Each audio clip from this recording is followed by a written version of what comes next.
2024 లేదా 25లో డిగ్రీ లేదా బీటెక్ చదివారా? సాఫ్ట్‌వేర్ జాబ్ కోసం ఎదురు చూస్తున్నారా? అయితే కోడ్ జ్ఞాన్ 100 డేస్ కోర్సులో చేరండి. జాబ్ సాధించండి. నమస్తే, వెల్కమ్ టు సుమన్ టీవీ. నేను మీ యాంకర్ సిరి. రైట్ నో మనతో పాటు ఉన్నారు హైకోర్టు అడ్వకేట్ అలగిరి రవీంద్రనాథ్ గారు. మీరు కనుక ఒకటే ఇంట్లో 12 సంవత్సరాల పాటు ఉంటూ ఎలాంటి డిస్టర్బెన్స్ లేకుండా ఓనర్తో కనుక ఉంటే ఆ ఇల్లు మీద రైట్ మీకు ఉంటుంది. సో దానికి సంబంధించిన వార్తలు అయితే ప్రజెంట్ వైరల్ అవుతుంది అని చెప్పొచ్చు. మరి ఇందులో ఎంతవరకు నిజం ఉంది? నిజంగానే ఆ ఇల్లు మీద రైట్ ఉంటుందా? సో దీని గురించి మనము అలగిరి రవీంద్రనాథ్ గారిని అడిగి తెలుసుకునే ప్రయత్నం చేద్దాం. నమస్కారం సార్. నమస్తే అండి శ్రీ గారు. మరి 12 సంవత్సరాల పాటు ఎవరైతే ఒకటే ఇంట్లో ఉంటూ ఓనర్తో ఎలాంటి డిస్టర్బెన్స్ లేకుండా కనుక ఉంటే ఆ ఇల్లు మీద వాళ్ళకి రైట్ అనేది ఉంటుందా? సో దీనికి సంబంధించిన అప్డేట్స్ ఏంటి సార్? అవునండి శ్రీ గారు, 12 ఇయర్స్ యాక్ట్ అని మనకు ఒక చట్టం ఉంది. దీన్ని చాలామంది రెగ్యులర్ వర్డ్స్లో 12 ఇయర్స్ యాక్ట్ అని వాడతారు. దీన్ని యాక్చువల్గా అంటే ఏంటంటే దీని అడ్వర్స్ పొసెషన్ అని ఒక యాక్ట్ ఉంది. 1963 లిమిటేషన్ యాక్ట్లో సెక్షన్ 27లో దీనికి సంబంధించిన వివరాలన్నీ కూడా ఉన్నాయి. అంటే ఒక ప్రాపర్టీ మీద కంటిన్యూగా వితౌట్ ఎనీ అంటే ఆ యాక్చువల్ సైట్ యొక్క ఓనర్ యొక్క ఎటువంటి ఇంటర్ఫరెన్స్ లేకుండా కంటిన్యూగా సైట్లో కానీ 12 ఇయర్స్ పాటు అదే ప్రాపర్టీలో ఉంటే ఆ ప్రాపర్టీ ఎవరైతే ఉన్నారో అతని యొక్క సొంతం అవుతుంది. ఇది యొక్క రూల్. దీని అడ్వర్స్ పొసెషన్ యాక్ట్ అని దీన్ని చెప్తారు. నేను ఎక్స్ప్లెయిన్ చేస్తాను. ఎలా అంటే ఉదాహరణకి ఒక ప్రాపర్టీ ఓనరు 2010లో ఆయన ప్రాపర్టీ కొన్నాడు. 2010లో ప్రాపర్టీ కొన్న తర్వాత ఆ 2020లో ఒక వ్యక్తి ఆ స్థలాన్ని ఆక్రమించుకొని ఒక ఇల్లు కట్టుకొని ఆ ఇంట్లో ఉంటున్నాడు అనుకోండి. కంటిన్యూగా 2020 నుంచి 2032 వరకు కూడా అదే ఇంట్లో ఆ హౌస్లో ఉంటున్నాడు ఆయన. ఈ మీన్వేల్ ఎవరు కూడా ఆ ఇంటి మధ్యలో ఓనర్ ఎవరు రాకపోవడం కానీ, ఓనర్ అడగడం కానీ, దాన్ని కంట్రోల్ చేయకపోవడం కానీ, ఎగ్జామ్స్ పెట్టడం కానీ ఎటువంటివి లేకుండా నిరంతరాయంగా కంటిన్యూస్గా 12 ఏళ్ల పాటు అదే ప్రాపర్టీని అతను ఎంజాయ్ చేస్తూ ఉంటే ఆ ప్రాపర్టీని ఆటోమేటిక్గా ఎవరైతే ఆ సైట్లో ఉన్నారో అతనికి ప్రాపర్టీ రైట్స్ చెందుతాయి అని చెప్పి ఈ యాక్ట్ స్పష్టంగా చెప్తుంది. అందుకే దీన్ని 12 ఇయర్స్ యాక్ట్ అంటారు. అడ్వర్స్ పొసెషన్ అని దీన్ని స్పష్టంగా చెప్తారు. అంటే ఒక ప్రాపర్టీని కంటిన్యూస్గా ఉండాలి 12 ఇయర్స్ పాటు. మధ్యలో ఓనర్ ఏదైనా అంటే కోర్టులో ఇష్యూస్ కానీ లేకపోతే మరొకటి ఎటువంటి గొడవలు పెట్టకూడదు, అంటే ఆ ప్రాపర్టీకి రాకూడదు. ఇలాంటి కేసు నాకు రీసెంట్గా ఒక ప్రాపర్టీ వచ్చింది.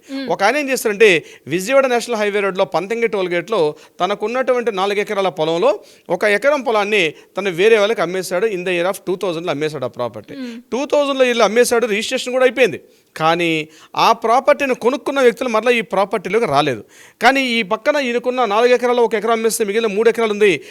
ఈ 3 ఎకరాలు తను సాగు చేసుకుంటూ ఉన్నాడు. ఆ 1 ఎకరం పొలం మాత్రం పక్కన వదిలేశాడు. అలాగ 2000 నుంచి 2010 2020 ఎవరైతే కొనుక్కున్న వ్యక్తులు ఎవరు రాకపోతే ఇతను ఏం చేశాడు, ఆ ప్రాపర్టీలో చిన్న షెడ్ వేశాడు. ముందుగా ఎవరైనా వస్తారేమని చెప్పి. ఎందుకంటే అతనిదే ఈ ప్రాపర్టీ, ఇతనే అమ్మాడు ఈ ప్రాపర్టీ. అమ్మిన వ్యక్తి ఈయననే, కానీ కొనుక్కున్న వ్యక్తి ఈ ప్రాపర్టీలో కంటిన్యూగా రాకుండా అతను ఉండిపోయాడు అక్కడ.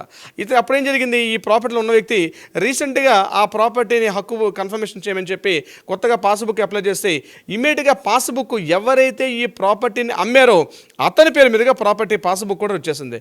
పాస్బుక్ వచ్చేసింది, ఇతనికి రైతు బంధు వస్తుంది, ఇతను పే చేసుకుంటున్న కంటిన్యూగా ఉన్నాడు. అయితే ఆ కొనుక్కున్న వ్యక్తులు ఎక్కడెక్కడికి వెళ్ళిపోయారు. చాలా రోజుల తర్వాత ఇప్పుడు తెలుసుకొని అయ్యే ప్రాపర్టీ మాది ఉంది కదని చెప్పి వాళ్ళు రీసెంట్గా వచ్చి కోర్టులోకి వెళ్తే అప్పుడు కోర్టు జడ్జిమెంట్ ఇచ్చింది, మీరు 12 ఏళ్ల పాటు మీ ప్రాపర్టీని మీరు కంటిన్యూషన్ లేకుండా ఉన్నారు. ఆ ప్రాపర్టీకి ఆయన ట్యాక్స్ పే చేస్తున్నాడు, అక్కడ సాగు చేసుకుంటాడు, ఆయన స్వాధీనంలో ఉంది. ఈవెన్ దో అతను అమ్మినప్పటికీ కూడా ఇది ఈ పాయింట్ గుర్తుపెట్టుకోండి. ఆ ప్రాపర్టీ అతనే 12 ఇయర్స్, అతను 20 ఇయర్స్ బ్యాక్ అమ్మాడు. కానీ 20 సంవత్సరాల పాటు ఆ ప్రాపర్టీలోకి వాళ్ళు ఎవరు రాకపోతే ఏం జరిగింది, ఇమీడియట్గా కోర్టు ఏం చేసిందంటే ఎవరైతే ఈ ప్రాపర్టీ సైట్లో ఎవరైతే కంటిన్యూగా ఉన్నట్టుగా ఇతను ప్రూఫ్ చూపించాడు, అతను సాక్ష్యాధారాలు మొత్తం చూపించాడైనా. అంటే సార్ ఇప్పుడు ఎవరైతే అమ్మిన వ్యక్తి ఉన్నారో అతను ఈ ప్రాపర్టీకి సంబంధించి ట్యాక్స్ కావచ్చు, లేదు అంటే దానికి సంబంధించి డబ్బులు కట్టినప్పటికీ కూడా ఓనర్కే వెళ్తుందంటారా? అవునండి, అదే చెప్తున్నాం కదా, దాన్ని 12 ఇయర్స్ యాక్ట్ అని చెప్తున్నాం. పొజిషన్లో ఇతనే ఉన్నాడు, అతని పొజిషన్ మొత్తం ఇతనే తీసుకుంటున్నాడు, అతను సాగులో ఉంది, అతనే కంటిన్యూషన్ చేసుకుంటున్నాడు, ఇతని ఏలుబడిలో ఉంది, ఇతనే కంటిన్యూగా అక్కడ పంట పండించుకుంటున్నాడు, తీసుకుంటున్నాడు. నాట్ ఓన్లీ ఒక కల్టివేషన్ వ్యవసాయ భూములకు మాత్రమే కాదు, హౌస్లకు కూడా వర్తిస్తుంది, షాపులకు వర్తిస్తుంది, ఎటువంటిది కూడా. ఇప్పుడు నేను చెప్పేది, ఇప్పుడు మీరు అడిగిన క్వశ్చన్ ఇంటి అద్దెకి సంబంధించింది కూడా. ఇప్పుడు ఇంటి అద్దె ఆయన ఇంట్లో ఉన్నాడైనా పే చేసుకుంటున్నాడు.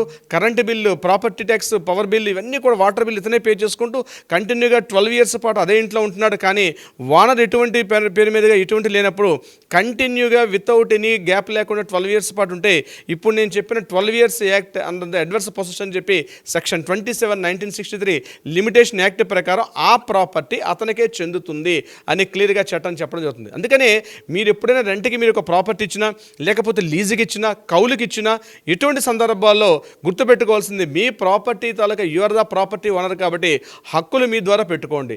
లేదా మీరు ఏదైనా ప్రాపర్టీ కొన్నారనుకోండి, తప్పనిసరిగా వితౌట్ మా నాన్నగారు కొన్నారని చెప్పి ఇప్పుడు చాలామంది ఏంటంటే ఎక్కడెక్కడో స్టేట్స్లోకి వెళ్ళిపోతున్నారు, ఎక్కడెక్కడో యూరోపియన్ కంట్రీస్లో, అమెరికా, యూఎస్లో సెటిల్ అయిపోతున్నారు. వాళ్ళ పేరెంట్స్ ఇక్కడ ప్రాపర్టీస్ కొని ఉంటారు. ఇటువంటి తస్మాత్ జాగ్రత్త. మీరు ఎప్పుడో మా నాన్నగారు అప్పుడెప్పుడో చెప్తారు, సార్ నీకు ఎప్పుడో కొనిపెట్టాను రా బాబు నీ పేరు మీద అని చెప్పి, ఎప్పుడో బాబు చిన్నగా ఉన్నప్పుడు కొనిపెట్టారు. ఆ ఫాదర్ కూడా పిల్లలతో పాటు కలిసి వెళ్ళిపోయి ఎక్కడ స్టేట్స్లో సెటిల్ అయిపోయారు. ఈ ప్రాపర్టీ స్థలానికి రాకపోతే ఆ స్థలాన్ని స్వాధీనం చేసుకుని ఎవరైనా వ్యక్తి ఉండి అతని పేరు మీదుగా property tax, power bill, water bill ఇట్లాంటివన్నీ కట్టుకుంటూ అతని పేరు మీదుగా ఉంటే 12 ఇయర్స్ పాటు అదే ఇంట్లో ఉన్నట్టుగా కానీ అతను ప్రూవ్ చేసుకోగలిగితే తప్పనిసరిగా ఆ ప్రాపర్టీ అతనికే చెందుతుంది. దీన్ని 12 ఇయర్స్ యాక్ట్ అని చెప్పి చట్టంలో స్పష్టంగా చెప్పారు సిరి గారు. అంటే ఎలా సార్, చాలా మంది కూడా రెంట్కి సంబంధించి అంటే ఈ సందర్భాన్ని ఎదుర్కొనే వాళ్ళు చాలా తక్కువ మంది ఉంటే ఇంకా రెంట్కి సంబంధించి ఎన్నో రకాల సమస్యలు అయితే ఎదుర్కోవడం మనం చూస్తున్నాం. అలాంటి వాళ్ళు ఎవరైనా కూడా లీగల్ పరంగా మేము వెళ్ళాలి, మీ గైడెన్స్ కావాలి అనుకునేటప్పుడు ఎలా మిమ్మల్ని అప్రోచ్ అయ్యే ఛాన్స్ ఉందంటారు? అందుకనే గుర్తుపెట్టుకోవాలి సిరి గారు, ప్రతి ఒక్కరు కూడా తన ప్రాపర్టీని లీజుకి ఇచ్చినా, రెంట్కి ఇచ్చినా ఒక ఎక్స్పీరియన్స్డ్ అడ్వకేట్ తోటి డ్రాఫ్టింగ్ చేసుకోవడం చాలా చాలా ఇంపార్టెంట్. అతను ఏం చేస్తారంటే లీగల్గా ఉన్న టెర్మినాలజీస్ని బట్టి ఒక డ్రాఫ్ట్ రెంటల్ అగ్రిమెంట్ అయినా లీజ్ అగ్రిమెంట్ అయినా పకడ్బందీగా రాస్తారు. టెనెంట్స్కి అంటే మనకి రెంటల్ అగ్రిమెంట్ యాక్ట్ ఉంది, యాక్ట్ ప్రకారం టెనెంట్స్కి టెనెంట్స్ కూడా రైట్స్ ఉంటాయి. కానీ మ్యాక్సిమం తన యాజ్ అ ప్రాపర్టీ ఓనర్ కాబట్టి ప్రాపర్టీ ఓనర్కి ఉండాల్సిన రూల్స్ ప్రకారం ఒక డ్రాఫ్ట్ని రాసుకుంటారు. ఇటువంటి ఏమైనా సందర్భాలు జరిగితే కూడా మనకి లీగల్గా మనకి ప్రొటెక్షన్ ఉండే అవకాశం ఉంటుంది ఫ్యూచర్లో. అంటే డ్రాఫ్టింగ్ పర్ఫెక్ట్గా ఉండాలి. అడ్వకేట్ అంటే అర్థం అదే డిపిసి అంటారు, డ్రాఫ్టింగ్, ప్లీడింగ్, కన్విన్సింగ్ అంటారు, అది పర్ఫెక్ట్గా ఉండాలి. సో ఇటువంటి సంబంధించి ఏమైనా డౌట్స్ ఉంటే తక్షణమే ఇమీడియట్గా మీ చేతిలో ఫోన్ తీసుకోండి, కింద స్క్రోల్ అవుతున్న నెంబర్ని కాంటాక్ట్ చేయండి.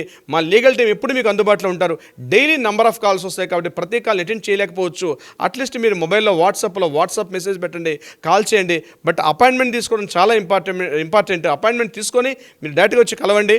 తప్పనిసరిగా మీకు తక్షణమే న్యాయం జరిగే అవకాశం ఉంటుంది సిరి గారు. Great information sir. మీరు అన్నట్టుగానే ఎవరైతే 12 సంవత్సరాల పాటు ఒకటే ఇంట్లో ఉంటున్నారో వాళ్ళకైనా అండ్ అలాగే ఓనర్స్ కూడా ఎలాంటి జాగ్రత్తలు తీసుకోవాలి అండ్ ఆ ప్రాపర్టీని వేరే వాళ్ళకి ఇచ్చేటప్పుడు మనం తీసుకోవాల్సిన జాగ్రత్తలు కూడా ఇవి రెండు ఈ వీడియోలో చూసిన వాళ్ళకైతే ఒక క్లారిటీ అనేది వచ్చే ఉంటుంది. Anyways thank you sir, thank you so much. Thank you so much Siri garu. So చూసారు కదా, మరి మీరు కూడా ఎవరైనా కూడా ఈ ప్రాబ్లమ్ని ఫేస్ చేస్తున్నట్టయితే ఓనర్స్ అయినా లేదంటే రెంట్కున్న వాళ్ళు ఎవరైనా కూడా ఇంకా లీగల్ పరంగా మేము ముందుకు వెళ్ళాలి, మాకు గైడెన్స్ కావాలి అనుకునే వాళ్ళు ఎవరైనా సింపుల్గా కింద స్క్రోల్ అవుతున్న నెంబర్ని కనుక మీరు సంప్రదిస్తే హైకోర్టు అడ్వకేట్ అలగరి రవీంద్రనాథ్ గారి టీం మిమ్మల్ని అప్రోచ్ అవ్వడం జరుగుతుంది. మీకు తగినట్టుగానే ఒక మంచి సొల్యూషన్ కూడా ఇవ్వడం జరుగుతూ ఉంటుంది. Thank you. సుమన్ టీవీలో మీ పర్సనల్ అండ్ బిజినెస్ ప్రమోషన్స్ కోసం కింది నెంబర్కి కాంటాక్ట్ చేయండి.